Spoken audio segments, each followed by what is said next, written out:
계시니 참 행복합니다. 아멘.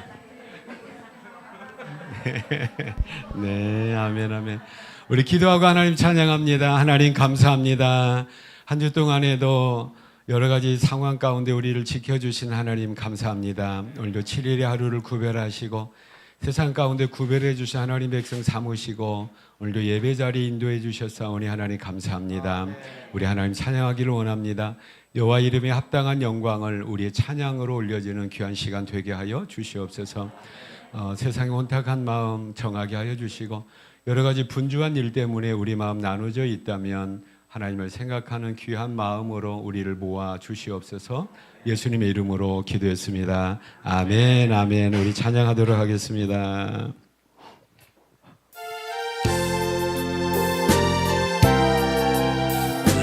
한 주간에 하나님께서 지켜주신 은혜를 우리 생각하며 하나님 한 주간에 또 우리 은혜 베푸신 하나님을 우리 찬양하기를 원합니다. 지난 일의 동안에 지난 일의 동안에 예수 인도했으니 주의 전에 모여서 감사 찬송합니다.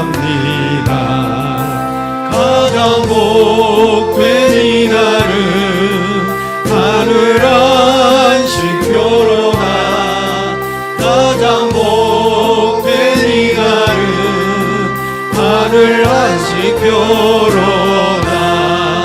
주의 긍휼로 힘입어 은혜 주신 빌때에 회복하게 하시고 죄를 벗겨주소서. 세상 걱정 버리고 은혜 받게 하소서. 세상 걱정 버리고 은혜 받게 하소서. 하나님의 이름을 찬송하러 왔으. 아멘, 아멘. 모임 중에 계시고 영광 나타내소서. 기쁜 하늘 잔치에 참여하게 하소서. 기쁜 하늘 잔치에 참여하게 하소서. 주의 기쁜 복음을 모두 듣게 하시고 주의 은혜 베풀어 위로하여 주소서. 주님 오실 때까지 이 날 지키리로다. 주님 오실 때까지 이 날 지키리로다.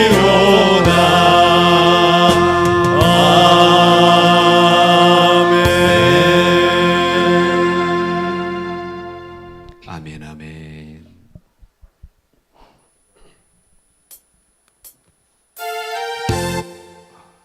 잠깐요. 네.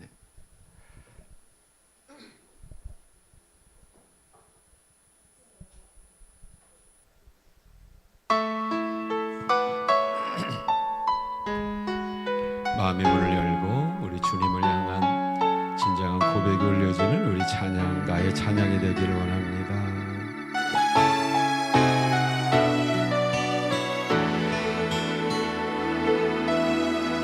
우리들을 위하여 십자가에 못 박혀 모든 죄를 용서하사 의인 삼아 주신 주. 어떤 일이 있어도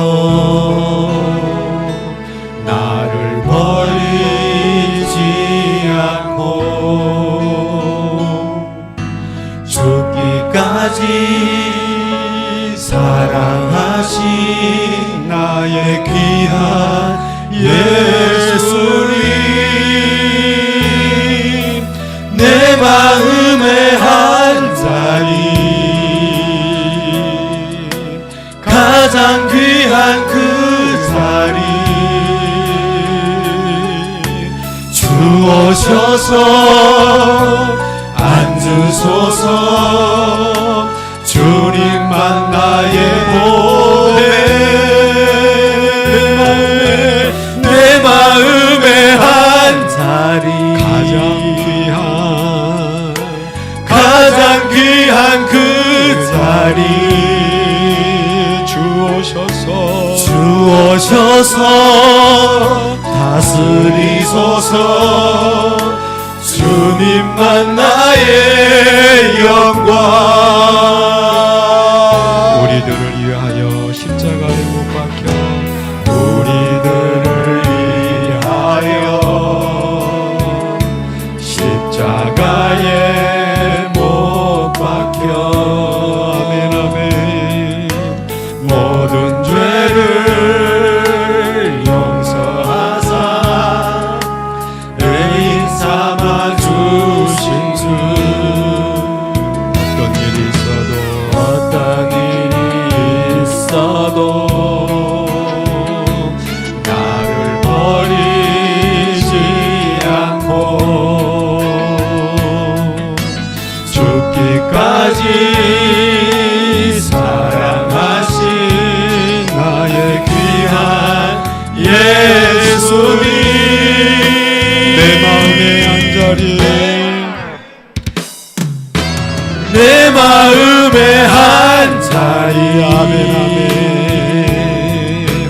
가장 귀한 그 자리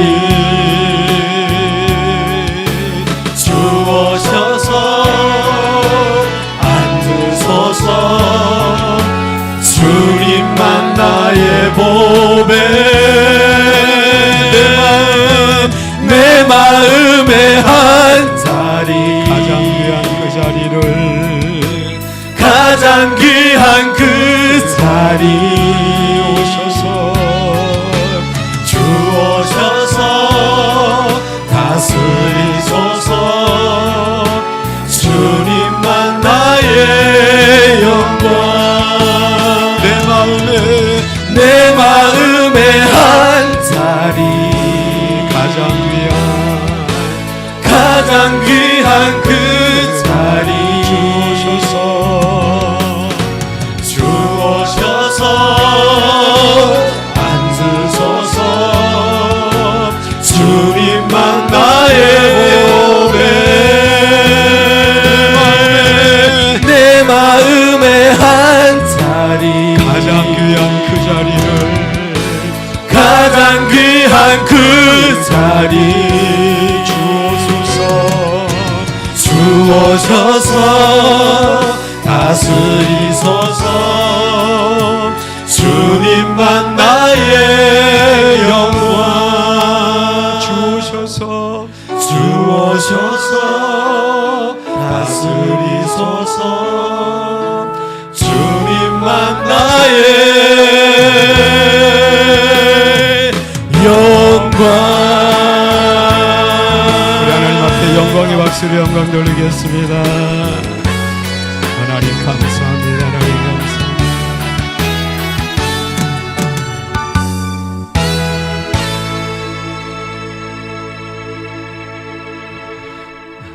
내 마음의 한 자리, 가장 귀한 그 자리에 우리 주님께서 앉아 계시는 참다운 믿음의 백성 되시기를 다 축복합니다. 가장 중요한 내 마음을 차지하고 있는 게 무엇인가요? 세상의 염려와 근심 때문에 내가 눌려 있다면 바로 그것이 내 마음을 지금 다스리고 있는 거지요. 여전히 내 고집과 내 방법이 내 마음의 가장 중요한 곳에 있다면 이 역시도 합당하지 않다라고 생각합니다. 그 모든 것을 비워서 오직 왕 되시고 우리를 구원하신 예수께서만이 내 마음의 한자리 그 귀한 곳에 앉아 계시는 우리 성도님들 다 되시기를 축복합니다. 다 되시기를 축복합니다.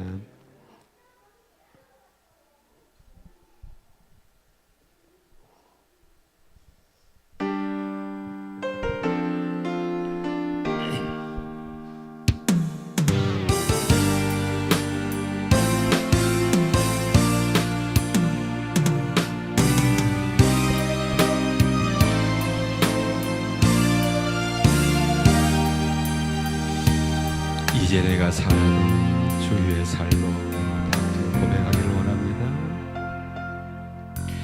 이제 내가 살아도 주 위에 살고 이제 내가 죽어도 이제 내가 죽어도 주 위에 주 아멘 아멘. 하늘 영광 보여주며 날 오라 하네. 할렐루야 찬송하며 주께 갑니다. 아멘 아멘. 그러므로 나는 사나 죽으나 주님의 것이여. 사나 죽으나 사나 죽으나 날 위해 피 흘리신 내 주님의 것이요. 이제 내가 떠나도 저 천국 가. 아멘 아멘 아멘. 이제 내가 있어도 주 위에 있네. 우리 예수 찬양하며 우리 예수 찬송하며 나는 가겠네. 천군 천사 나팔 불며 마중 나오. 아멘 아멘. 그러므로 나는 사나 죽으나 주님의 것이여. 죽으나 사나 죽으나 사나 죽으나 날 위해 피 흘리신 내 주님의 것이요. 그러므로 나는 사나 죽으나 주님의 것이. 아멘 아멘 아멘. 사나 죽으나 사나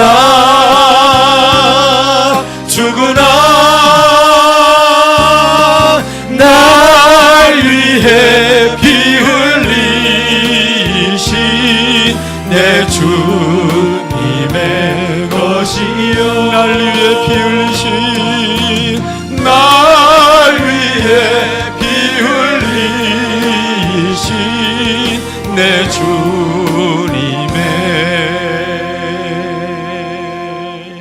것이요.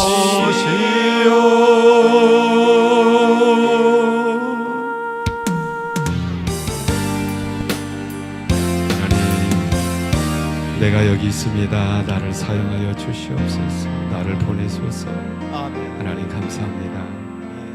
나를 구원하시고 또 나를 일꾼 삼아주신 우리 하나님 앞에 다시 한번 영광의 박수로 영광 돌리겠습니다. 아멘 아멘.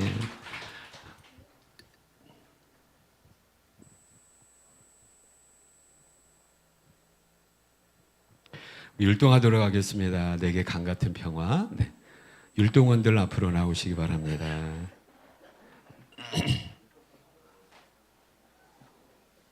눈물 닦고 나오셔야 되나요? 예.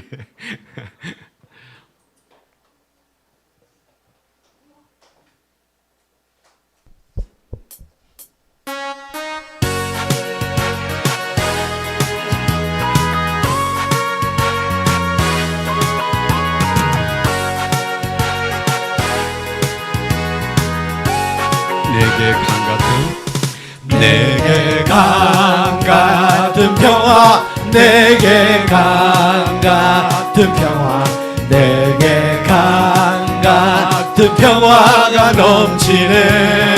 할렐루야. 내게 강 같은 평화, 내게 강 같은 평화, 내게 강 같은 평화가 넘치네. 바다 같은 사랑, 내게 바다 같은 사랑, 내게 바다 같은 사랑, 내게 바다 같은 사랑이 넘치네. 할렐루야. 내게 바다 같은 사랑, 내게 바다 같은 사랑, 내게 바다 같은 사랑이 넘치네. 샘솟는 기쁨, 샘솟는 기쁨, 내게 샘솟는 기쁨, 내게 샘솟는 기쁨이 넘치네. 할렐루야. 내게 샘솟는 기쁨, 내게 샘솟는 기쁨, 내게 샘솟는 기쁨이 넘치네. 1절 다시 합니다. 내게 강 같은 평화, 내게 강 같은 평화, 내게 강 같은 평화가 넘치네. 할렐루야.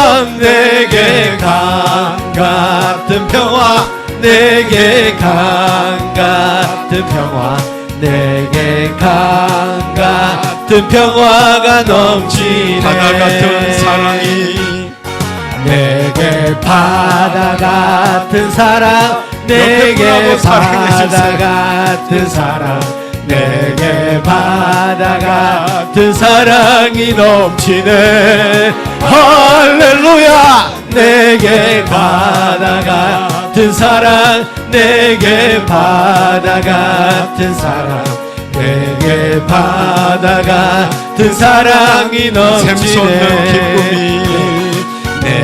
샘솟는 기쁨이, 내게 샘솟는 기쁨, 내게 샘솟는 기쁨, 내게 샘솟는 기쁨이 넘치네.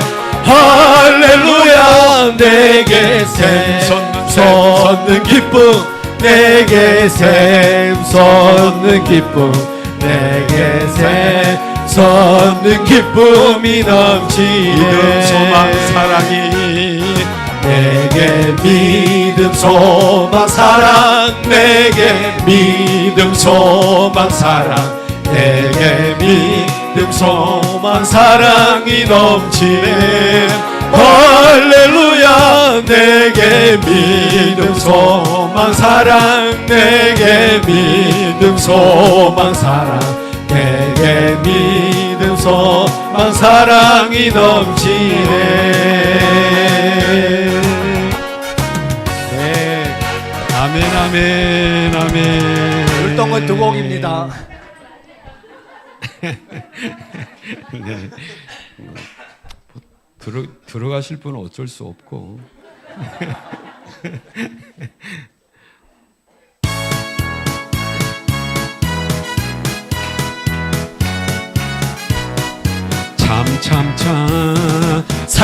참 피 흘리심 예수의 사랑 안에서 주님의 십자가 따라 생명을 바치겠느냐. 아멘 아멘. 복음의 불기 오른다. 다 같이 일어나거라. 영광의 주님의 나라 다 같이 참여하리라. 성령의 불길 성령불이야. 성령의 불길 성령불이야. 온 천하 세계 만방에 퍼지다 성령의 불길.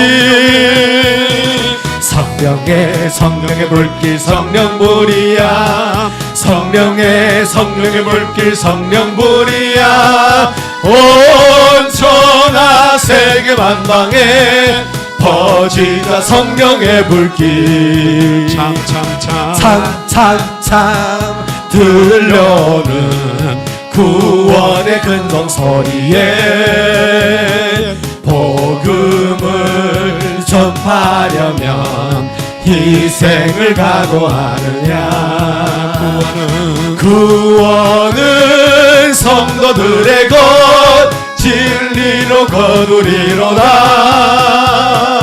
우리는 천국에 가서 영생의 꽃이 되리라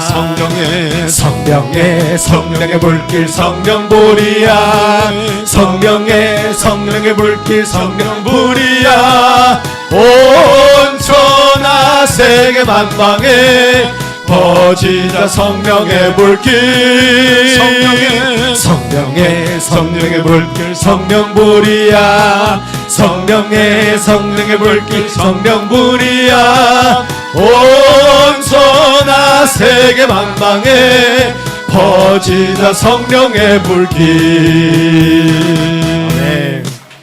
아멘 아멘. 옆에 분하고 한번 확인시켜 주세요. 주님의 은혜와 주님의 사역을 기대합시다. 주님의 응답을 기대합시다. 아멘 아멘. 믿음의 눈을 열어서 주님 예비하신 은혜를 바라보며 또 간구하는 이 시간 되기를 원합니다.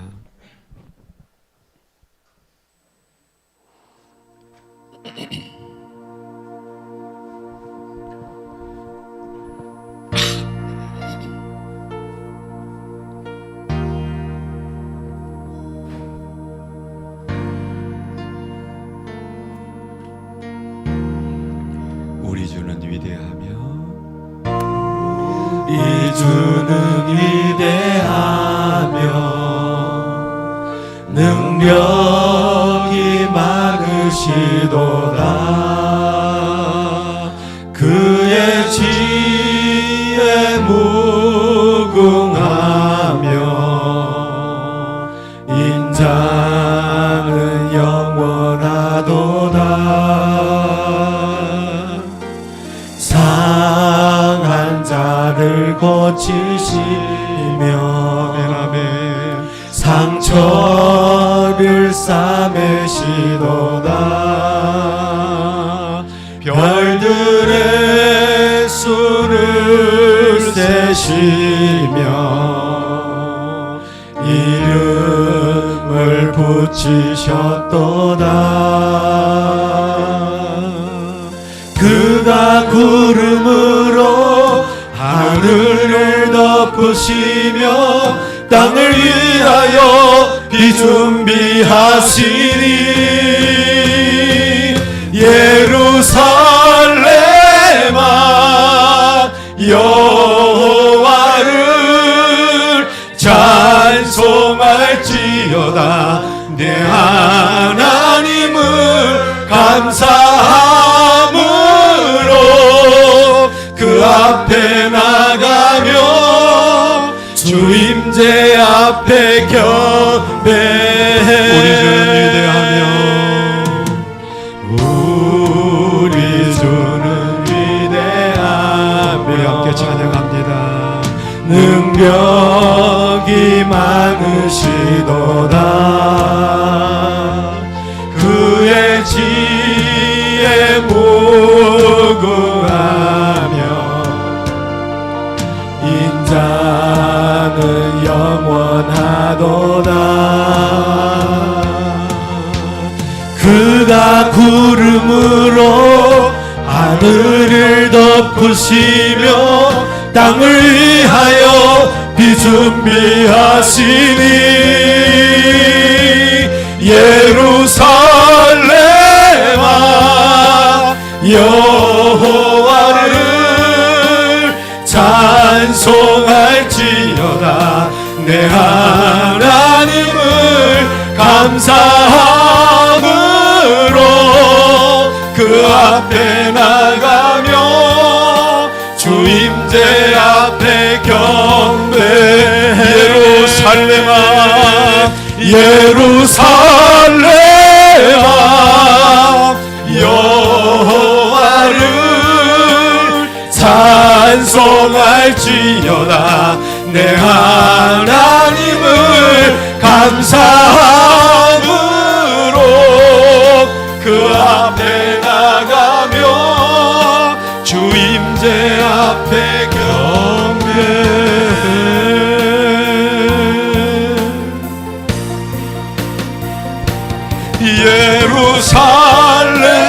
예루살렘아 여호와를 찬송할지어다 내 하나님을 감사함으로 그 앞에 나가며 주임제 앞에 경배 우리 한 번 더 예루살렘아 여호와를 예루살렘아 여호와를 찬송할지어다 내 하나님을 감사함으로 그 앞에 나가며 주임제 앞에 경배 우리 한 번 더 예루살렘아 여호와를 찬송할지어다 내 하나님을 감사함으로 그 앞에 나가며 주임제 앞에 경배해 주임제 앞에 경배해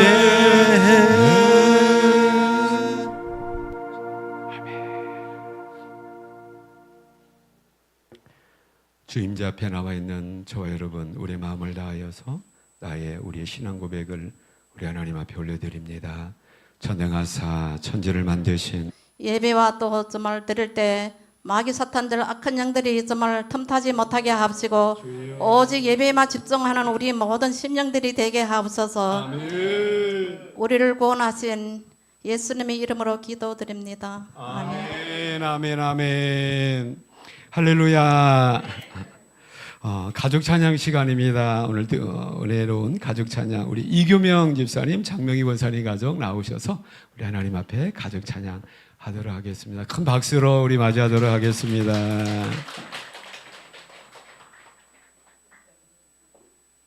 어서 나오세요. 네. 에? 어서 나오세요. 저기 가사를 띄워드릴게요. 네네. 305장 나 같은 죄인 살리신 아까 약속하셨는데 마이크 좀 주시고요. 다시 한번 큰 박수로 또 이 가정을 축복해 주시기 바랍니다.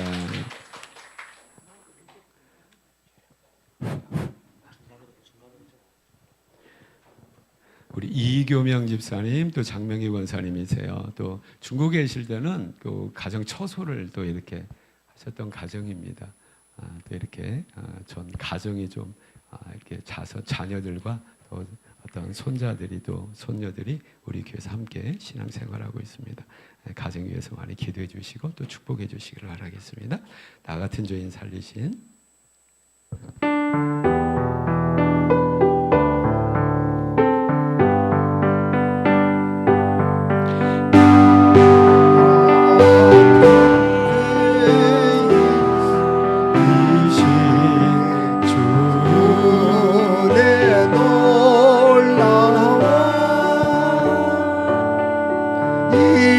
잃었던 생명 찾아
같이 하도록 합니다. 거기서 우리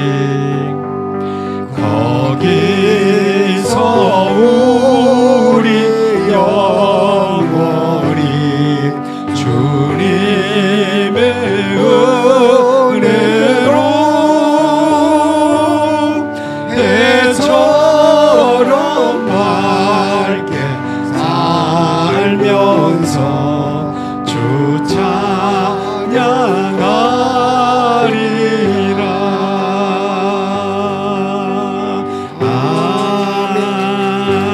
아멘. 다시 한번 큰 박수로 이 가정 축복해 주시길 바랍니다. 네. 저기 멀리 인천에서 또 이렇게 교회를 출석하고 계세요. 건강위해서 또 신앙위해서 많이 기대해 주시기 바랍니다. 우리 함께 들 하나님 말씀입니다. 오늘 요한 복음입니다. 21장입니다. 15절에서 23절까지를 찾으시겠습니다. 요한복음 21장 15절에서 23절입니다.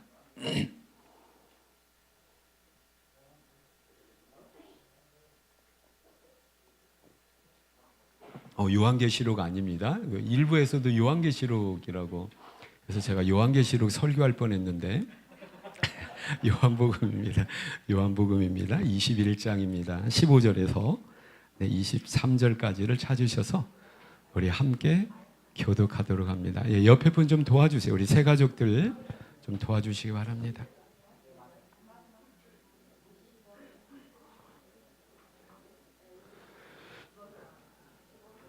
네. 성경 찾는데 이렇게 큰 반향을 일으킨 적이 없는데 15절 제가 먼저 읽겠습니다. 그들이 조반 먹은 후에 예수께서 시몬 베드로에게 이르시되 요한의 아들 시몬아 네가 이 사람들보다 나를 더 사랑하느냐 하시니 이르되 주님 그러하나이다. 내가 주님을 사랑하는 줄 주께서 아시나이다. 이르시되 내 어린 양을 먹이라 하시고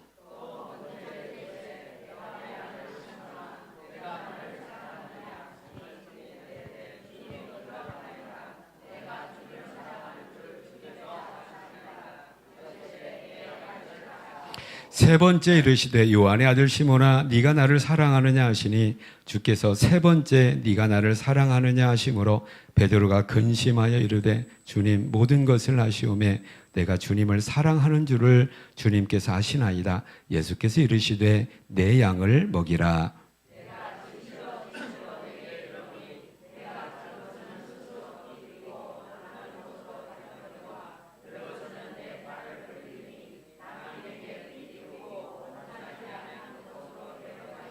이 말씀을 하시면 베드로가 어떠한 죽음으로 하나님께 영광을 돌릴 것을 가르치심이로라.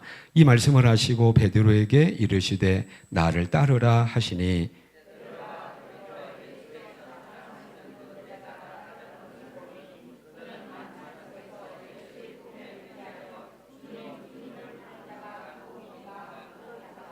이에 베드로가 그를 보고 예수께 여짜오되 주님 이 사람은 어떻게 되겠사옵나이까?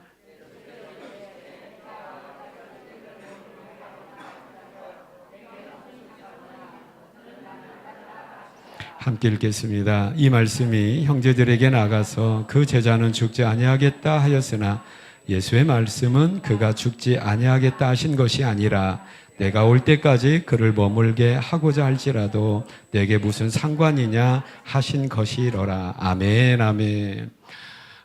우리 교독한 하나님 말씀을 중심으로 나를 따르라는 제목으로 하나님 말씀 선포하도록 하겠습니다.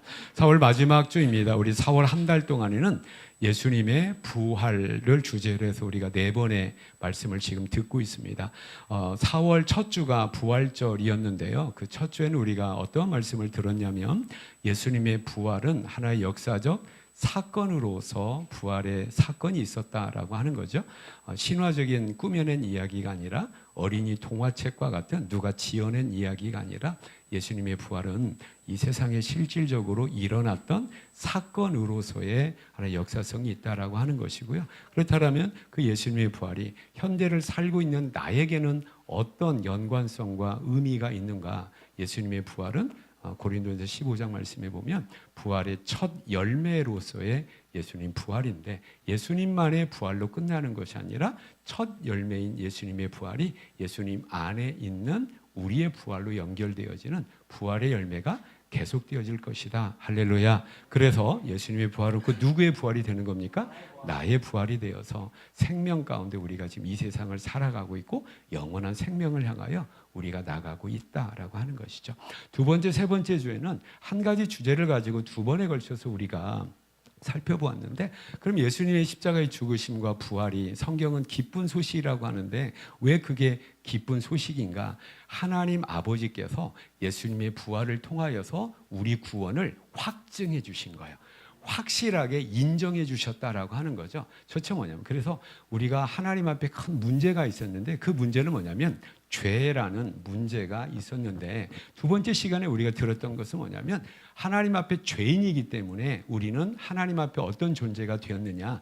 부정한 자가 되었다라고 하는 거죠. 그래서 우리는 죄로 말미암아 부정한 자가 되었기 때문에 거룩하신 하나님과 함께 할 수 있는 거예요, 없는 거예요? 없는 거죠. 그래서 하나님에게서 격리돼야 되고 하나님께서 추방돼야 될 그러한 존재가 되었다라고 하는 것이고요. 세 번째 시간에는 역시 죄 문제인데 로마서를 중심으로 해서 우리 죄인을 가리켜서 로마서에는 부정하다, 더럽혀졌다라고 표현하기보다도 불의하다 라고 하는 거죠. 하나님의 기준에 전혀 맞지 않는, 어떤 법의 기준에 전혀 합하지 않는, 충족하지 않는 뭐라는 겁니까? 이걸 불이고, 그 사람을 우리가 뭐라고 해요? 우리가 죄인이라고 하는 거죠. 그렇다면 하나님 앞에 죄인이기 때문에 우리는 죄인이 받아야 될 뭘 받는 거예요? 판결을 받아야 되는데, 우리 죄인을 향한 하나님의 판결은 뭐냐면 지옥 심판이다. 그래서 지옥 심판을 피할 수 없는 죄인이다라고 하는 거죠. 그렇네. 그러면 우리에게 필요한 것이 무엇입니까?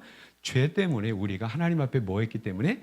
더럽혀졌기 때문에 우리의 더러움을, 우리의 부정을 깨끗하게 씻을 흠 없는 물이 필요한데, 그 물이 뭐라는 겁니까? 흠이 없이 피 흘려주신 예수님의 보혈이 우리를 깨끗하게 할 수 있다. 이것은 우리의 주장이 아니라, 예수님만의 주장이 아니라 누가 인정해 주신 거야? 하나님께서 내가 그것을 인정했어. 내가 인정하고, 그래서 예수님을 믿는 저와 여러분은 예수님의 보혈로 죄로 말미암은 우리의 부정을 어떻게 해요? 깨끗하게 씻어서 정결케 됨으로 말미암아 이제 누구한테? 하나님과의 관계가 회복이 되었다라고 하는 거죠. 할렐루야. 또 한 가지, 이제 우리가 지옥 가야 되는데, 내 죄 때문에 지옥 가야 되는데 예수님께서 오셔서 십자가의 죽으심으로 내가 당해야 될 그 하나님께 버려짐과 그 어떤 저주를 누가 대신 당하신 거예요? 예수님이 대신 당하신 거고, 누가 그걸 인정하셨어요? 하나님께서 예수님을 다시 살림으로 말미암아 인정하신 거예요. 그래서 예수님을 믿음으로 말미암은 하나님의 의라는 말이 로마서에 나오는 거잖아요. 그래서 예수를 믿는다는 것은 예수님의 십자가의 대속의 죽음이 누구에게 효력을 발생하냐면 나에게 효력을 발생하여서 이제 내가 지옥 가지 않는, 그래서 그리스도 예수 안에 있는 자는 결코 뭐가 없어요? 정죄함이 없나니. 할렐루야. 그래서 우리의 신분이 완전히 바뀌었다라고 하는 거죠. 그래서 우리의 죄 때문에 큰 일은 뭐냐면 우리가 어떤 일이 생긴다라는 그 문제가 아니라 하나님에게서 우리가 격리가 되고 하나님의 진노의 대상이 되어서 하나님 없이 이 세상에 살아가는 것이 우리 인간의 가장 큰 문제다. 여기에 대한 우리 개인적인 문제가 어떻게 나타나냐면 내 존재의 근원이신 하나님을 잃어버리니까 내가 어떻게 존재하게 되었는가를 모르는 거예요. 내가 하나님께서 나를 뭘로 창조하셨다고 성경이 얘기합니까? 하나님의 모양과 형상대로 창조하셨는데 그 하나님의 모양과 형상이 나에게 있는 나는 지극히 존귀한 존재라는 것을 우리가 전혀 모르는 거죠. 왜 모릅니까? 그 하나님을 잃어버렸는데 하나님이 인정하지 않는 불신앙 가운데 사는데 어떻게 내가 하나님께 창조함을 받은 존귀한 존재라는 걸 알겠습니까? 모른다라고 하는 거예요. 그러니까 원래 나 자신의 그 존귀한 가치를 우리는 모르는 거죠. 그러면서 내 가치를, 내 존귀함을 증명하기 위해서 내가 뭐 해야 돼요? 내가 이거 했으니까, 내가 이거 할 수 있으니까 라고 해서 이 땅에 어떠한 능력과 어떠한 조건을 내가 취득함으로 말미암아 그래서 나는 대단한 거야 라는 거죠. 이런 것은 원래 성경적인 의미가 아니라 나는 아무것도 하지 않아도 그때 일부 때 우리 권사님들에게 그냥 앉아서 아무것도 못 하시고 앉아서 그냥 똥기저귀만 차고 앉아 계셔도 권사님은 대단한 존재세요라고 하니까 웃어야 될지 말아야 될지 모르시더라고요. 그렇습니다. 우리는 뭔가를 할 수 있기 때문에 존귀한 사람, 가치 있는 사람이 아니라 그냥 내 있는 존재 자체만으로. 왜 그래요? 하나님의 모양과 형상대로 나를 창조하신 거죠. 이것이 전제가 되어서 그러면 내가 뭘 할 수 있는가? 하나님이 나를 도와주셔서 하나님의 뜻을 이루어 가신다. 이것이 두 번째라고 하는 거죠. 그래서 저 여러분, 하나님과의 관계를 회복함으로 말미암아 하나님 앞에서 나라는 어떤 존재감을 회복하게 되는 우리 모든 성도님들 다 되시기를 축복합니다. 다 되시기 축복합니다. 오늘 이제 네 번째 말씀을 듣게 되는데, 오늘 보면은 누구냐면 예수님이 누구와 대화를 하고 계세요? 베드로와 지금 대화를 하고 계시는데, 예수님은 어떠한 예수님이냐면 바로 부활하신 예수님이세요. 부활하신 예수님이 베드로를, 제자들을 만나셔서 이제 회복시켜 주는 거예요. 그래서 우리의 어떤 구원이라는 것이 뭡니까? 없었던 것을 받아내는 것이 아니라 내가 나에게 원래 내 것이었는데 잃어버렸던 것을 다시 갖는 걸 뭐라고, 이걸 회복이라고 하는 거니까. 우리가 전도하다 보면 어떤 분이 아마 대대로 그 가정은 아마 불교 집안이었던 것 같아요. 저희도 그랬는데 불교집. 그래서 그분이 이런 표현을 하더라고요. 우리 가정은, 우리 가문은 원래부터 하나님을 못 믿기 때문에, 하나님 없기 때문에, 모르기 때문에 우리 하나님 안 믿어요. 이거 틀린 말입니다. 모든 인간은 원래 어디에 살게 돼 있어요? 에덴 동산에서 하나님과 함께 살도록 원래 그것이 원래 우리 인간의 모습이고 원래 우리 인간의 위치란 말이야. 그런데 이 관계를 끊고 우리가 거기서 나왔고 격리되고 추방이 됐단 말이죠. 그래서 하나님과의 관계는 원래부터 있었던 관계인데 그 관계 없이 사니까 다시 거기로 어떻게 하자는 겁니까? 돌아가자. 회복이라는 말이죠. 깨닫기를 축복합니다. 그래서 오늘 부활하신 예수님께서 이 제자들을 만나서 바로 회복시켜주는 거예요. 그 회복의 부활하신 예수님이 오늘 베드로를 만나서 회복시켜 주심에 그 회복의 내용이 무엇인가를 통해서 부활하신 예수님을 믿음으로 말미암아 저와 여러분도 마땅히 회복돼야 될 구체적인 사안을 가지고 우리 하나님 말씀을 듣고 회복이 된 믿음의 백성들 다 되시기를 축복합니다. 오늘 예수님께서 이제 제자들하고 또 특별히 요한의 아들 시몬에게 얘기를 하는데 15절 보시기 바랍니다. 그들이 뭘 먹었어요? 조반 먹은 후에 예수께서 시몬 베드로에게 이르시되 요한의 아들 시몬아, 네가 이 사람들보다 나를 더 사랑하느냐라고 하네. 이럴 때 베드로가 내가 주님을 사랑합니다라고 얘기하죠. 그럴 때 세 번에 걸쳐서 물어보시고 세 번을 걸쳐서 예수님께서 똑같은 말씀을 해주세요. 그게 뭔 말이냐면 따라서 해보세요. 내 양을 먹이라. 내 어린 양을 먹이라. 16절에 보니까 따라서 해보세요. 내 양을 치라. 17절에 보니까 내 양을 먹이라. 이건 뭘 얘기하는 겁니까? 네가 해야 될 일은 이제 이거야 라고 하는 거죠. 내가 이제 너에게 이거 회복시키러 왔어. 네가 해야 될 일 내가 이거 알려주고 이거 회복하도록 온 거야 라고 예수님 말씀하셨죠. 그래서 이제 제자들이 뭘 회복하는 겁니까? 자기가 해야 될 사명의 자리를 회복하는 그런 은혜가 있게 된다라고 하는 거죠. 깨닫는 저 여러분 다 되시기를 축복합니다. 여러분 한 가지 이상하지 않나요? 저를 보시기 바랍니다. 지금 베드로가 부활하신 예수님과 지금 대화를 하고 있는데 베드로는 지금 이때에 부활하신 예수님을 처음 만난 것이 아니에요. 우리가 21장을 보는데 20장에서 이미 예수님 부활하셨고 공간적인 배경으로 하면 예루살렘에서 이미 제자들은 예수님 봤어요? 못 봤어요? 봤어요. 봤다고요. 그 다음에 20장 쭉 보면 디두모라고 하는 도마라는 제자는 예수님 못 믿었어요. 어떻게 사람이 부활을 해? 어떻게 살아나? 그러면서 이제 믿는 조건을 도마가 제시합니다. 그게 뭐예요? 내가 직접 보거나 만지지 않고는 내가 못 믿겠다라고 얘기를 해요. 예수님께서 이제 또 나타나셔서 도마에게 말씀합니다. 너는 봐라. 그다음에 만져봐라. 넣어봐라. 뭘 만져보라는 겁니까? 뭘 넣어보라는 거예요? 옆구리 창자국에 손가락 넣어보고 또 여기 발에 나 있는 그 못자국에 만져보고 믿어라. 믿음 없는 자가 되지 말고 믿는 자가 되라. 그래서 도마가 놓았어요? 안 놓았어요? 놓았어요. 성경에 나와요. 보고 놓았다고요. 그리고 나서 어떻게 합니까? 고백하죠. 나의 주님, 나의 하나님 고백합니다. 이때의 그 어떤 제자 공동체에서 이 도마가 믿었다는 것은 모든 사람들이 다 믿었다는 거예요. 가장 늦게 믿은 사람이 아마 도마라고 생각을 합니다. 그러니까 베드로는 이미 부활하신 예수님 봤어요? 못 봤어요? 봤고 예수님 진짜 부활했구나를 믿어요? 안 믿어요? 믿어요. 믿는다고요. 믿음 없는 사람이 아니란 말이에요. 이 믿음이죠. 근데 베드로의 문제는 뭐냐면 그래서 내가 뭐 해야 돼? 예수님 부활한 거 내가 봤고 내가 믿는데 그래서 어쨌다고 해요. 그리고 예수님 부활을 만났는데 저와 여러분 안 그럴 것 같잖아요. 근데 지금 어디로 갑니까? 예루살렘에서 떠납니다.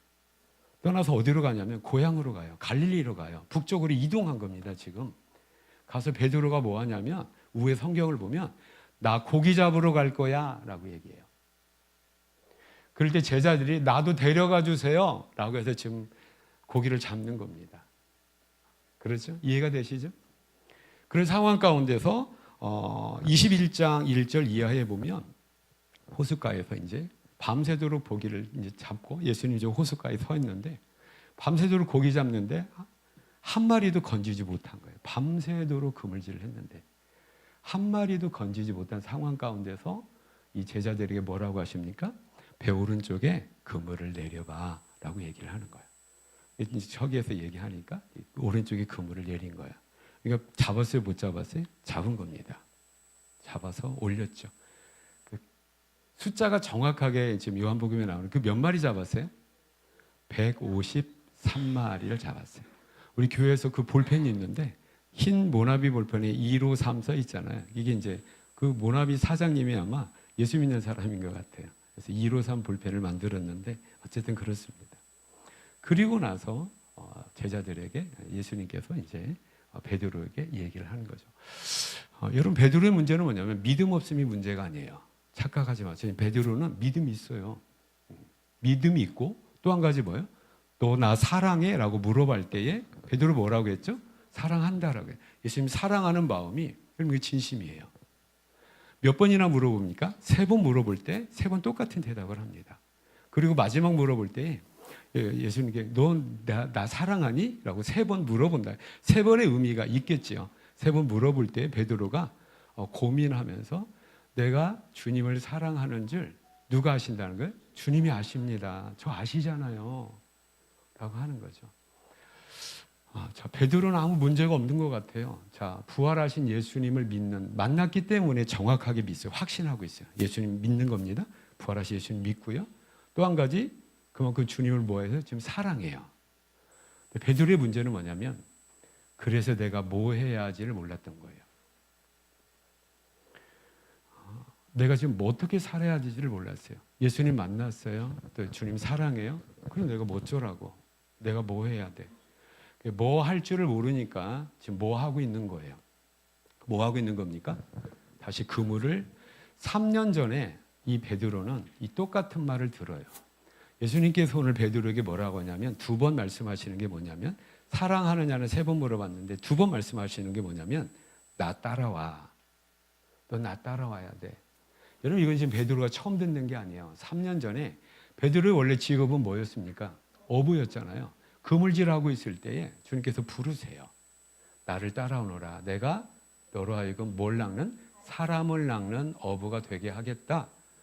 나 따라오라고 불렀어요? 안 불렀어요? 불렀죠.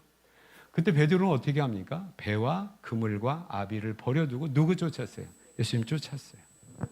그리고 3년 있다가 다시 버려둔 그 그물을 다시 주워 들은 거예요. 이게 저와 여러분의 문제일 수 있습니다. 지금 베드로는 누누이 말씀드리지만 주님의 부활의 의미가 나에게 어떤 의미가 있는가? 내가 주님의 부활을 믿는 그 믿음이 나에게 있는데 그래 내가 어떻게 살아야 되는가? 그 부활하신 주님을 믿는 믿음뿐 아니라 내가 사랑하는 마음이 있는데 근데 내가 어떻게 살아야 되지? 나를 모르는 거죠. 뭘 회복해야 됩니까? 사명을 회복해야 됩니다. 내가 뭘 할지를 모르는 그 상황 가운데 뭘 할지를 모르니까 다른 짓을 하는 거예요. 주님께서는 버려두고 쫓으라고 했는데 버리라고 한 것을 다시 죽게 됩니다. 여러분, 베드로의 진심이 얼만큼 큰 진심이었냐면 15절에 보니까 한번 보시기 바랍니다. 그들이 조반 먹은 후에 예수께서 시몬 베드로에게 이르시되 요한의 아들 시몬아 네가 따라 시작 네가 이 사람들보다 나를 더 사랑하느냐? 이렇게 물어보세요. 근데 여러분, 네가 이 사람들보다의 숫자 2가 써 있습니다. 성경 잘 보세요. 2가 써 있죠? 근데 2를 맨 밑에를 보세요. 어떤 말로 바꿀 수 있냐면 2번 또는 것들보다예요. 무슨 말이냐면 네가 이 사람들보다가 아니라 이것들보다 나 더 사랑해라고 하는 거야. 그러면 이 사람, 저는 이게 더 맞는 사본이라고 생각을 합니다. 그러니까 이것들보다는 뭐보다예요? 네가 그물질에서 잡은 물고기 153마리보다 나 지금 사랑하는 거야? 물어보는 거예요. 그 베드로는 사랑한대 안 한대요? 사랑하는 거예요. 이게 베드로의 진심이었어요. 그런데 너 나 사랑한다며 왜 물고기보다 나를 더 사랑한다며 왜 지금 이 짓 하고 있는 거야? 이게 지금 대화의 문맥이에요. 네가 지금 이거 할 일 아니잖아. 여러분, 어부가 나쁘다는 일 아닙니다. 농사 짓거나 또 세상 일을 하는 게 절대 나쁜 일이 아니에요. 적어도 누구는 이거 하면 안 돼요? 베드로는 안 돼요. 왜? 베드로에게 시킬 일이 있습니까? 없습니까? 있단 말이에요.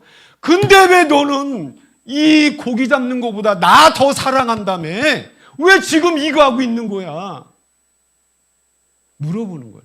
네가 지금 그거 할 일이 아니라 내 어린 양을 쳐야지. 내 어린 양을 돌봐야지. 이겁니다. 이것이 베드로가 부활하신 예수님께서 베드로에게 다시 회복시켜 주시는 누누이 말씀드립니다. 베드로는 믿음이 있어요. 그리고 뭐가 있습니까? 예수님 진정으로 사랑하는 사랑이 있는 겁니다. 근데 뭐가 없었어요? 그래서 내가 뭐 해야지? 라고 하는 사명이 없었습니다. 주님께서는 최후적으로 사명을 회복해 주신다라고 하는 거죠. 저희로 마찬가지입니다. 그래서 오늘 설교의 전제는 아직 예수 그리스도의 부활을 못 믿겠다라는 분들을 위한 설교이기보다도 빨리 부활에 대해서 아직도 오락가락한 우리 성도님들 혹시 계시다면 예수 그리스도의 십자가의 죽으심과 부활을 확신케 되는 믿음이 견고한 우리 성도님들 다 되시기를 축복합니다. 또 하나, 그만큼 예수님의 부활을 믿는다는 것은 예수님 나를 얼마나 큰 사랑으로 사랑하셨다는 것이 용납이 되는 거고 이해가 되는 거고, 그래서 나 또한 예수님을 사랑하는 사랑이 그냥 입에 발린 말이 아니라 진심의 사랑의 고백을 할 수 있는 저와 여러분 다 되시기를 축복합니다. 그리고 한 걸음 더 나아가는 우리의 믿음이 되어야 되는데, 그것은 뭐냐면 예수님께서 지금 이 말을 하는 거예요. 너 부활 믿잖아. 너 구원받은 거 믿잖아. 그리고 하나님 사랑하잖아. 근데 왜 그렇게 살아? 라는 거예요. 왜 그렇게 살아?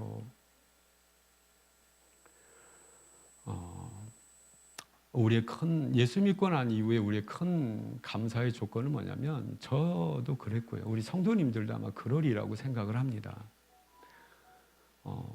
예수 만나기 전에는 천국 지옥이 안 보이죠.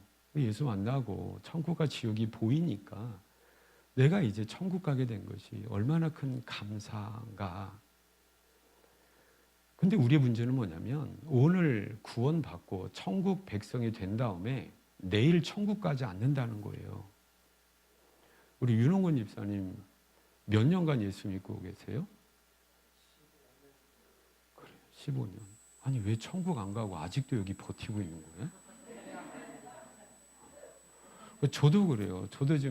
저도 한 40년, 45년 이상 예수 믿고 있는데, 아니 왜 이 세상을 그냥 빠득빠득 왜 버티고 사느냐 말이에요. 우리가 버티고 사는 게 아니라 아직 하나님께서 우리를 그 좋은 천국에 아직 안 보내요. 아직 우리를 안 부르신 거예요. 그렇다면 우리가 한번 물어봐야 될 거 아니에요. 주님, 나 이제 오늘 죽어도 천국 가는데, 할렐루야. 한번 확인해 주세요. 오늘 죽어도 천국 갈 자신 있으세요? 물어보시라고요. 이거 확인해. 이거 큰일 났네. 이거 확인이야. 이거 구원설교 다시 해야 되겠네. 그러면 오늘 저녁에 천국 가실래요? 아멘이 없어요, 여러분. 역시 아멘이 없으셔. 빨리 회복해야 될 게 있는 거야, 지금. 문제는 뭐냐면, 하나님께서 나를 구원하시고, 그냥 내일 데려가시면, 그냥 천국 가면 되잖아요. 근데 나를 45년 동안 안 데리고 가신 거예요. 그 45년, 제가 앞으로 한 150살까지는, 재수 없으면 100살까지 살아야 되고, 더 재수 없으면 120살까지 살아야 될 이 시대인데, 어쨌든 우리 권사님들은 다 120살까지 사실 거잖아요. 우리 그럼 전사님 몇 년 남았어요? 120살까지 살면? 네. 그 시간의 의미가 뭐냐는 거예요. 예수 믿고 구원 받았는데, 내가 부활도 믿고 하나님 사랑하는데, 그 시간의 의미가 뭐냐라는 거죠.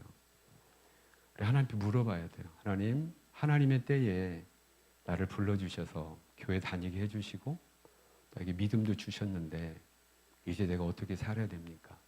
오늘 본문에 의하면 부활하신 예수님 내가 진짜 만나고 예수님 사랑하게 됐는데, 그럼 내가 믿는 사람답게 예수님 사랑하는 내 구체적인 삶의 모습이 어떠해야 돼요? 물어봐야 됩니다. 대부분 물어보지 않아요. 그래서 여전히 예수님 어떤 취급하는 줄 아세요? 우리 예수님에 대해서 뭐라고 부릅니까? 하나님의 아저씨라고 부르는 분 계세요? 없잖아요. 예수님이 나의 종놈이라고 부른 적 있나요? 없죠. 우리는 예수님을 주님이라고 합니다. 신약 성경에 기록될 당시에 예수님 나의 주인이시고 내가 그 주인의 상대적 개념으로 종이라는 개념인데, 이건 사회적으로 노예 제도가 있었을 때예요. 그럼 이 후측만 가지고 우리가 살펴보자면 예수님은 나를 구원해 주신 사신 뭐든 나의 주인님이세요. 그럼 종은 당연히 우리 주인님께 물어봐야 돼요. 주인님, 내가 이전에는 죄의 종이어서 죄의 종로로 다며 지옥 가면서 비참한 인생 살았는데 십자가의 보혈로 나 속량해 주시고 이제 주님의 자녀와 주님의 백성과 또 주님의 종으로 이 세상을 살도록 하셨는데, 하나님 아버지, 이제 하나님의 자녀로 나 어떻게 살아야 돼요? 천국 백성이 된 어떤 이 나의 우리 시민권, 바울의 고백에 의하면 우리 시민권 어디 있어요? 천국에 있잖아요. 하늘에 있다고 했잖아요. 하늘의 시민권을 가진 내가 하늘의 시민권을 가진 백성답게 어떻게 살아야 돼요? 물어보지는 않아. 또 한 가지, 주님 나의 주님이시고 나는 지금 종인데 주인님, 나를 통해서 이 종에게 시킬 일이 뭔가요? 그래서 우리는 하나님과 나와의 관계를 우리는 지금 굉장히 중요하게 생각을 합니다. 그런데 이 주종 관계가 바뀌어 버렸어요. 여전히 주님은 나를 도우시는 분이에요. 여전히 내 인생과 내 삶의 주인은 나예요. 목적이 납니다. 그래서 주님을 우리는 이렇게 취급해 버려요. 내 계획과 내 목적을 살다가 내 목적대로 열심히 살아요. 입에 단내 나도록 우리는 열심히 삽니다. 그러다가 어떤 일이 딱 막혀요. 어떤 어려움이 있어요. 그때 누구 찾아와요? 주님 찾아요. 주님, 내가 지금 열심히 살다가 이 문제 있고 이거 막혔으니까 이때 주님 짠 나타나셔서 이거 해결해 주셔야지요. 뭐 하고 계세요? 이게 우리 기도와 우리의 예배라고 우리는 착각을 하고 있어요. 주님을 여전히 우리 뒷방 늙은이 취급하고 있는 거예요. 그러면서 우리는 주님에 대해서 막연한 어떤 부담감도 있죠. 이런 부탁은 안 하죠, 주님한테. 주님, 내 삶에 너무 깊이 관여하지 마시고 나를 시시콜콜 내 인생에 대해서 너무 깊게 관여하지 마세요. 그냥 내가 살다가 가끔씩 어려운 일이 있거나 불편한 일이 있으면 그때 주님 찾겠습니다. 그럼 그때 한 번씩 나타나셔서 그 문제만 해결해 주세요. 우리 주님 앞에 이런 직접적인 표현은 아니지만 우리의 삶의 모습은 다분히 이런 모습을 우리가 살아가고 있는 거예요. 우리가 진짜 고민하는 것은 뭡니까? 하나님, 내 인생 보면 부활하신 주님이 내 인생 보면서 뭐라고 하실까요? 근데 우리는 그거 생각하지 않아요. 여러분, 도대체 예배 끝나고 나서 우리 성도 오늘도 좀 그 말씀을 해주세요. 예배 큰 은혜 받았습니다. 안 해주시면 내가 집에 가서 우리 섹시한테 물어본다고요. 오늘 예배 어땠어? 제발 좀 저에게 오늘 예배 참 은혜 받았습니다. 해주실까 안 해주실까요? 해주죠. 불쌍하니까 좀 해주세요. 그러니까 우리 권사님이 저를 참 한심한 목사 해주실 거죠. 네. 그런데 은혜 받는 것도 중요하지만 내가 드리는 예배 하나님은 어떻게 보실까요? 그거에 생각하지 않아. 내가 듣고 싶은 말 들었나? 내가 위로 받을 말 내가 들었나? 위로 받았나? 근데 하나님은 지금 내 예배를 받으시고 있는가? 그럼 지금 이거 생각하지 않아. 그러니까 여전히 누구 중심이에요? 나 중심이에요. 지금 베드로가 지금 그러고 있는 거. 그걸 지금 바꿔주는 거예요. 이게 주종 관계를 바꿔주는 거예요. 베드로야, 너 지금 다 고백했잖아. 이 물고기보다, 여러분 여전히 베드로가 이 중심이 안 바뀌었다면 주님 앞에 아마 계약서 쓰자고 했을 거예요. 내 능력과 실력대로 내가 밤새도록 한 마리도 안 건졌는데 주님 말씀 따라 했으니까, 주님 말씀 따라 그물을 오른쪽에 던지니까 153마리나 잡혔습니다. 합동서 씁시다. 우리 5대5로 할까요? 6대4로 할까요? 나는 열심히 고기 잡을 테니까 주님은 어디에 금을 내릴지를 알려주세요. 할 수 있습니까? 없습니까? 한심하잖아요, 권사님. 근데 우리가 이룰 수 있어요. 하나님, 나 이거 들어주시면 내가 이거 해드릴게요. 그럼 이게 지금 주종관계가 완전히 바뀌어버린 거예요. 우리가 이게 신앙 아닌 신앙생활을 어떻게 보면 이것만으로도 저는 대단한 신앙이라고 생각을 하는데, 좀 더 성숙한 믿음의 모습이 어떤 모습인가? 여전히 주님은 나를 도와줘야 될 분이고, 도와줬으니까 그냥 조금 살해해야 되고, 또 다음에 부탁하자면 안 미안해야 되니까 그냥 조금 주님 앞에 그냥 해드리는 그 정도로 주님을 생각한다면, 이것은 오늘 베드로를 만나 사시는 주님의 말씀과 거리가 너무 먼 삶의 모습이다라고 하는 거죠. 눈이 말씀드립니다. 어부질하는 것이 하나님께 죄 짓는 일 아닙니다. 또 가족에 충성하고 여러 가지 일들을 감당하는 것 절대 필요한 겁니다. 문제는 뭐냐면 나에게, 우리에게 원하는 하나님의 음성이 뭐냔 말이에요. 나에게 원하시는 것이 뭡니까? 여러분, 제 자리는 어딘가요? 저는 강단에서 목사질을 해야 돼요. 제가 대학 교수나 그럴 일은 없지만 어떤 한 기업의 총수가 되어서 한 달, 아니 1년 매출이 뭐 100조 원이 된다고 해서 저는 성공한 인생이 될 수가 없습니다. 그래서 무엇입니까? 하나님께서 나를 통해서 이루실 그 일, 그 사명의 자리에 내가 있어야 된다라고 하는 거예요. 그럼 저뿐이겠습니까? 저와 여러분 마찬가지죠. 저와 여러분, 우리 교회를 위해서 기도해 주십시오. 그래서 이렇게 해주세요, 저렇게 해주세요가 아니라, 하나님, 우리 교회가 어떤 교회 되기 원하십니까? 여러분 가정도 한번 심각하게 한번 물어보시죠. 하나님, 우리 가정 어때야 될까요? 여러분 자녀들을 위해서 한번 심각하게 생각을 해보세요.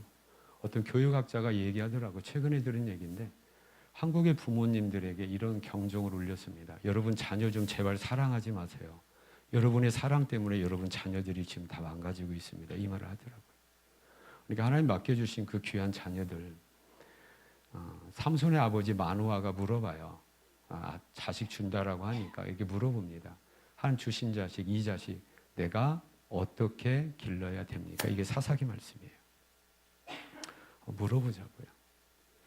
또 한 가지, 나 자신에 대해서 좀 물어보자고. 하나님, 내가 지금 어떻게 살아야 돼요? 내가 지금 잘 살고 있나요? 내가 지금 바라보는 게 뭔가요? 물어보는 가운데 하나님의 음성을 듣고 하나님의 사명을 회복하게 되는 우리 모든 성도님들 다 되시기를 축복합니다. 다 되시기를 축복합니다. 여러분, 베드로는 절대 실패자가 아니에요. 대부분의 우리가 이 본문을 기억을 할 때에 베드로를 실패자라고 보는데 아닙니다. 베드로는 믿음 있는 사람이고 주님을 믿는 믿음과 사랑 있는 사람이에요. 한 가지 필요한 것이 뭐예요? 사명이 필요했던 겁니다. 사명이 없고 자기가 해야 될 일을 모르니까 지금 뻘짓하고 있는 거예요. 그물질하고 있는 거죠. 저희는 사명을 회복하고 우리 교회가 우리 성도들의 가정과 우리 성도들의 삶이 우리의 삶이 앞으로 이 세상에 몇 년이 될지는 모르겠지만 부르시는 그 순간 아직 부르시지 않았다라고 하는 확신의 전제는 뭐냐면 하나님께서 나를 통하여서 이루실 이 일이 있다는 겁니다. 그 일이 가정의 일일 수 있고요. 그 일이 국가의 일일 수도 있고 그 일이 교회의 일일 수 있습니다. 복합적인 거죠. 그 사명의 자리에서 주님 앞에 나아가게 되는 우리 모든 성도님들 다 되시기를 축복합니다. 다 되시기를 축복합니다. 두 번째로 이 베드로에게 사명을 주실 뿐 아니라 그 사명을 감당할 수 있는 능력을 회복하게 하십니다. 다시 말씀드리면 이 베드로가 제가 만들어낸 베드로에 대한 전설이 하나 있어요. 제가 만들어낸 겁니다. 이 성경에 안 나와요. 베드로는 그 사건 이후로 절대로 치킨을 시켜 먹지 않았대요. 닭고기를 먹지 않았답니다. 그게 무슨 사건이겠습니까? 새벽에 닭 울기 전에 네가 3번 나를 부인하리라. 닭 울음소리만 들으면 베드로는 평생 새벽에 깨서 회개했대요. 실질적으로 내가 지어낸 얘기 아닙니다. 이것은 치킨 시켜 먹지 않았다는 것만 내가 해낸 거예요. 그 전날 밤에 무슨 일이 있었습니까? 마지막 만찬상에서 제자들에게 얘들아 너희가 다 나를 버리고 갈 거야. 다 도망가고 다 배반할 거야 라고 했는데 베드로는 그 말을 견딜 수가 없는 거예요. 주님 다 버릴지라도 나는 주님을 떠나거나 버리지 않겠습니다. 주님께서 아니 그래 베드로야 열심히 해봐. 격려를 해주셔야 되는데 네가 새벽 딱 울기 전에 이놈아 3번 나 부인할 거야. 그러니까 얼마나 빡쳤겠어요. 아닙니다 주님. 내가 뭐 할지라도 죽을지라도 주님 부인하지 않겠습니다. 마태복음 마지막에 그걸로 대화가 끝나버려요. 그런데 불과 몇 시간 후에 어떻게 됩니까? 새벽 딱 울기 전에 3번 주임을 정확하게 주님을 모른다. 마지막에는 뭐냐면 저주하며 부인합니다. 주님을 저주했다는 말 아닙니다. 자기 자신을 저주하는 거예요. 이런 거죠. 내가 만약에 네 말대로 저 예수의 제자이거나 저 예수의 공동체 안에 내가 있었다면 내가 저주받아도 돼. 나는 절대 저 사람 몰라. 이게 저주했다라는 말이에요. 이거죠. 여러분 이것이 우리가 이 베드로를 보고 뭐라고 해요? 야 이놈아 입에 침이나 마르고 거짓말을 해 라고 이렇게 얘기할 수 있을까요? 아닙니다. 베드로의 진심이었어요. 내가 주님 절대로 어떻게 버리겠습니까? 내가 죽을지라도 내 모가지가 달아날지라도 저는 주님을 배반하지 않겠습니다. 모른다 하지 않겠습니다. 여러분 이것은 주님을 기쁘게 해드리고자 마음에도 없는 그런 립 서비스를 한 것이 아니에요. 이건 베드로의 뭐였어요? 진심이었어요. 그런데 진심을 실천할 수 있는 능력이 베드로에게는 없었던 겁니다. 저 여러분의 진심, 그렇죠. 주님을 사랑하는 진심, 나의 가족을 사랑하는 진심, 이렇게 해주고 싶은데, 이렇게 하고 싶은데, 문제는 뭐냐면 진심은 있는데 바람은 있는데 그것을 실천할 수 있는 뭐가 부족한 겁니까? 능력이 없는 겁니다. 베드로의 또 다른 문제가 이거였어요. 저 여러분 그렇지 않나요?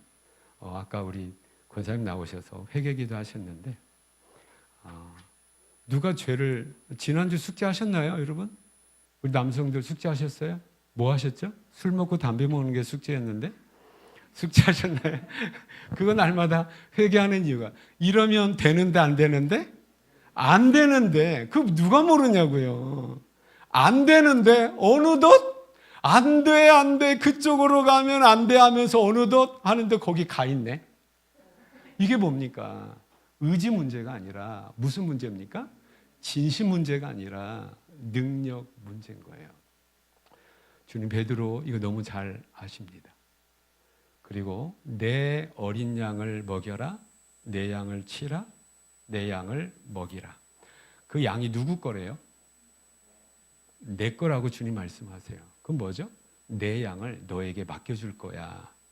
맡겨줄 거야. 그걸 네가 감당을 해. 이게 사명의 자리를 회복한 거고, 베드로의 문제는 뭐냐면 주님께서 그 양을 맡았는데 양을 칠 수 있는 어떤 영적인 목자로서의 자격이 지금 자격은 주어졌죠. 이제 주어진 거잖아요. 그 문제는 뭐예요? 능력이 없는 거예요. 어떻게 할지를 모르죠. 이게 주님 하신 말씀이 뭐냐면 너 나 따라와. 이거 2번 하시는 거예요. 나 따라오면 돼. 누가 책임져 주겠다는 겁니까? 내가 그렇게 너 만들어 줄 거야 라는 거죠. 할렐루야. 이게 저와 여러분이 회복해야 될 2가지예요. 하나는 뭐예요? 하나님 내가 어떻게 살아야 돼요? 하나님 그렇게 살아야 되는데 나에게는 능력이 하나도 없어요. 내가 그걸 감당할 수 있는 능력은 나에게는 하나도 없어요. 우리 주님께서 그걸 아실까요? 모르실까요? 아십니다. 이건 베드로와 11 사도에게만 있었던 어떤 그런 모습이 아닙니다. 신구약을 통틀어 볼 때 공통된 하나님 앞에 쓰임받은 그 일꾼들의 모습인 것 같아요. 여러분 사사기 6장에서부터 누구를 만날 수 있냐면 사사 중에 기드온이라는 사람을 만날 수 있어요. 그때 여호와께 범죄함으로 말미암아 또 이방 민족이 아말렉 민족에게 고통을 당하고 있는 거죠. 그러니까 뭐 이렇게 추수철이 되면은 뭐 쌀 있다 소식을 들으면 애들이 와가지고 다 뺏어가 버리는 거예요. 그러니까 너무 두려웠던 거예요. 기드온이 두렵기 때문에 그 성경의 어떤 사사기 6장에 보면 포도주 틀에서 밀타작을 하고 있는 이 포도주 틀은 뭐냐면 숨어서 지금 하고 있다는 거예요. 그런데 그 기드온에게 나타나는 여호와 천사가 뭐냐면 기드온을 부를 때 뭐라고 부르는 줄 아세요? 기드온아라고 부르지 않아요. 뭐라고 부릅니까? 큰 용사여라고 불러요. 큰 용사여, 내가 너와 함께 하고 있다라고 얘기해요. 근데 기드온이 기가 막혔어요. 주님, 내가 뭐지 큰 용사예요. 나는 지금 두려워 죽겠는데 나는 므낫세 족속 중에 우리 집안은 가장 낮은 집안이고 나는 보잘것이 없어요 라고 얘기를 해요. 근데 주님은 이건 팩트입니다. 이건 사실이에요. 기드온은 그렇게 보잘것 없는 사람이에요. 어디 쓸래야 쓸 데가 없는 사람이죠. 주님께서는 그 기드온의 현실과 주님의 호칭은 뭡니까? 큰 용사라는 호칭에 이 간격이 얼마나 어울리지 않고 얼마나 크냔 말이에요. 그럼 이 엄청난 간격을 누가 해결해 주겠다는 겁니까? 하나님이 해결해 주겠다. 됩니까? 안 됩니까? 되죠. 기도는 몇 명만 가지고 이기는 거예요? 300명의 용사만 가지고도 하나님이 엄청난 일을 이루게 된다라고 하는 거죠.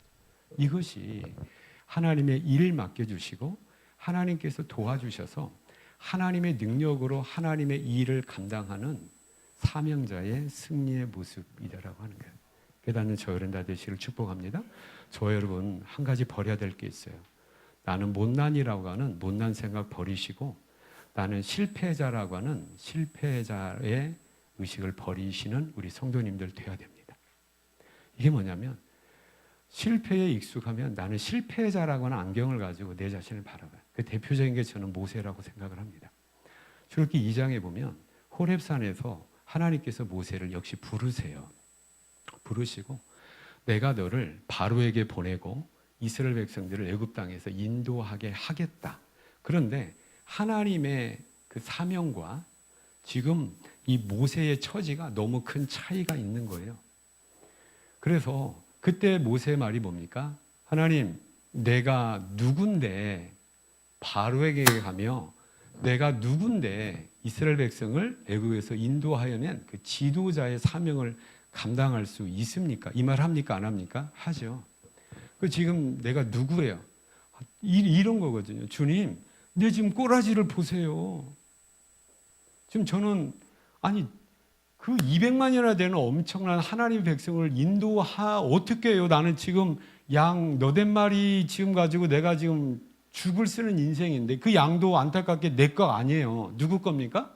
지금 처가살이하고 있는 껍뿌리 서멀만 돼도 절대 처가살이하면 안 되는데 처가살이하고 있는 거예요.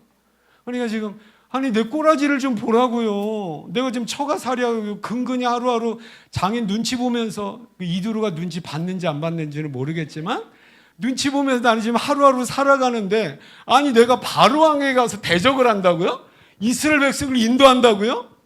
이거 하겠다는 거 못하겠다는 거 못하게. 여러분 그런데 한마디 하세요. 내가 너와 함께 하겠다. 아멘. 그런데 함께 하겠다라는 것과 함께 우리가 눈여겨봐야 될 것은 광야에서 쫄보와 같은 40년의 상황이 하나님의 큰 일을 이루는 데 있어서 더없이 중요한 경험이었고 하나님이 경험을 통해서 지금 이스라엘 백성을 인도하는 그 일들을 준비하셨던 겁니다. 깨닫기를 축복합니다. 그런데 이게 왜 그래요?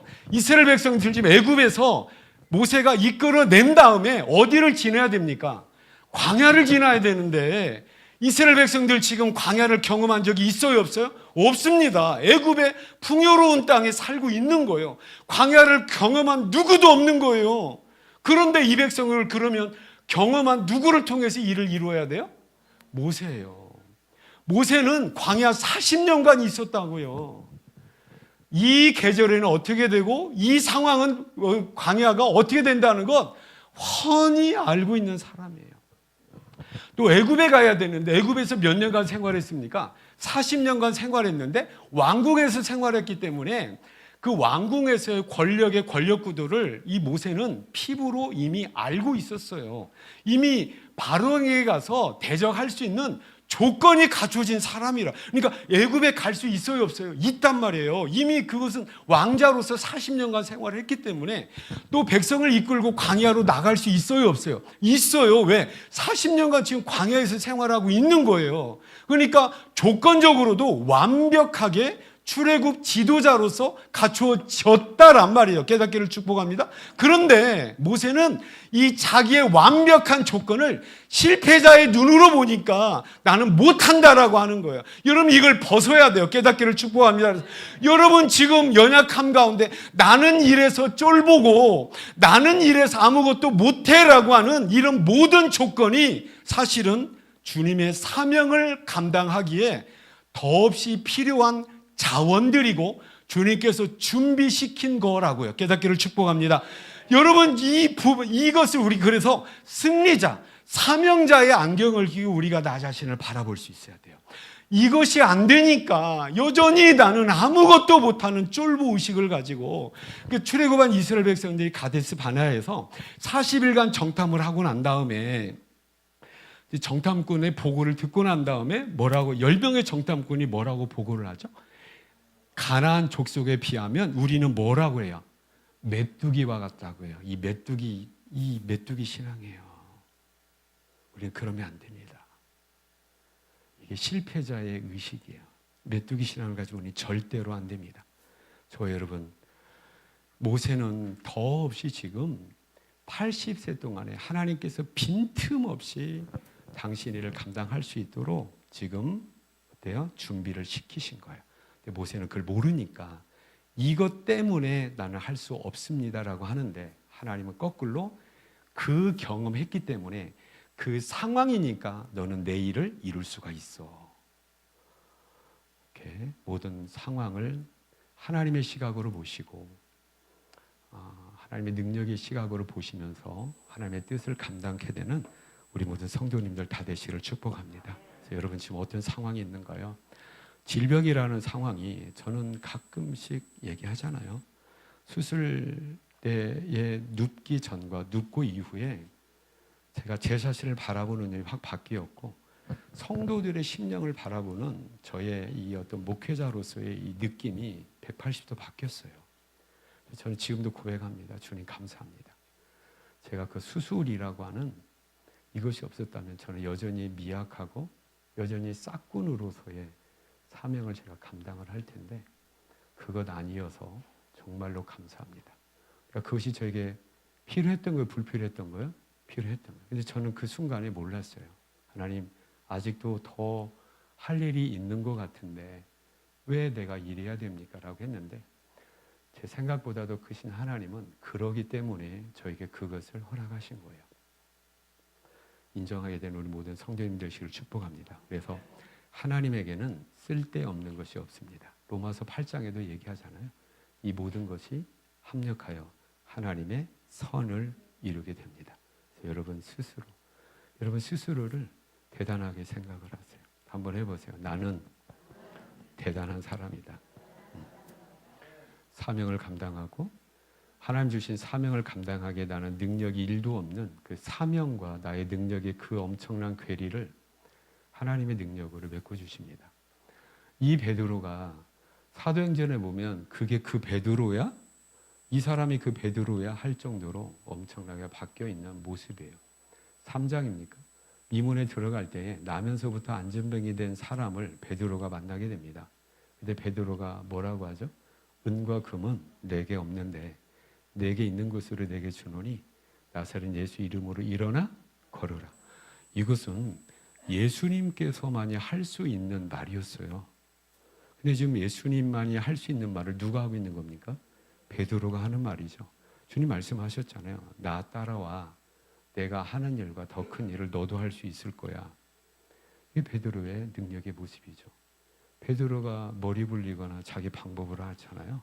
예수 그리스도의 이름으로 하면 된다. 이것이 하나님께서 우리에게 허락하신 능력의 원천이다라고 하는 거죠. 그래서 저 여러분, 우리가 가지고 있고 경험한 모든 것들 쓸데없고 그래서 나는 못한다라고 하는 쫄보 의식, 메뚜기의 의식을 버려버리고 그러기 때문에 하나님께서 나를 일시킨다라고 하는 사명자의 어떤 확신과 또 주님의 능력 주심을 믿으면서 이 땅을 부르시는 순간까지, 천국 가는 순간까지 하나님께 쓰임받고 주님을 기쁘시게 해드리면서 살아가게 된 우리 모든 성도님들 다 되시기를 축복합니다. 기도하시겠습니다. 은혜로우신 아버지 하나님 감사합니다. 오늘도 우리에게 부활하신 예수님 우리에게 다가오셔서 우리가 진짜 회복하고 성숙해야 될 사명자로서 우리를 또 각인시켜 주셔서 깨워 주셔서 하나님 감사합니다. 그런데 하나님 아시잖아요. 우리 교회가 얼마나 미약하고 우리 가정이 얼마나